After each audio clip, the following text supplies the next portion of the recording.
Count tissue rainbow ring hand teach count tissue rainbow ring hand teach count tissue rainbow. This is ring. For this one hand teach count tissue rainbow. ပြင်မီတို့အားလုံးပဲမင်္ဂလာပါရှင်ဒီချိန်ကတော့ WEC မှာဒီချိန်မျိုးပဲဖြစ်ပါတယ်ဒီနေ့ဒီချိန် share လုပ်ပေးချင်တာကတော့ flash အကြောင်းလေးပဲဖြစ်ပါတယ်အဲ့တော့ပထမဆုံး flash ဆိုတာဘာလဲ flash ဆိုတာကတော့ဒီချိန်မြင်တဲ့အတန်းပဲကပ်ပြားလေးတစ်ခုပေါ်မှာ words တွေ picture တွေ number တွေ letter တွေကိုရေးထားတဲ့ကပ်လေးပဲဖြစ်ပါတယ်အဲ့ကပ်လေးကဆိုလို့ရှိရင်ဒီချိန်တို့ရဲ့21 century teaching method မှာဆိုရင်အရေးပါတဲ့ material တစ်ခုလေးဖြစ်ပါတယ်ချေတို့ flash တွေရနေပြီးတော့ဘယ်လို landscape တွေရရှိနိုင်မှာလဲဆိုလို့ရှိရင်ချေတို့ online development ကိုညစာကွန်ပျူတာတက်စေနိုင်တယ်ဒါအပြင် vocab တွေ picture တွေ new words တွေကိုလည်းခဏမြန်နဲ့လေ့လာနိုင်တာလည်းဖြစ်ပါတယ်ပြီးလို့ရှိရင်ချေတို့ listening skill speaking skill ကိုလည်းကွန်ပျူတာတက်နိုင်မှာလည်းဖြစ်ပါတယ်ရှင်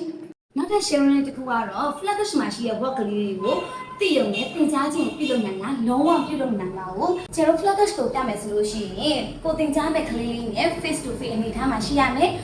တင်ကြားမဲ့ what ကိုစီစီကိုလည်း clear ဖြစ်နေပြောဆိုနိုင်ရမယ်ဒါအပြင်တင်ကြားပေးရမယ့် teacher ကလည်း smile face နဲ့ဆိုလို့ရှိရင် teacher လေးကိုပို့ပြီးတော့ fan ဖြစ်စီမှာလည်းဖြစ်ပါတယ်ရှင်